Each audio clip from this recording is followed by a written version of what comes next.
Dear Mr. Snowden, I'm a student living in Taiwan, a country right east of China. I heard your situation on TV and I write this letter in philosophy class. Everybody has to fight for human rights. And you showed how and the meaning of it. You're a hero.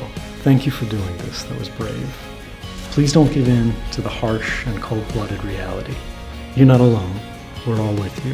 You have a courageous and beautiful soul, a soul of a hero. Huge hugs.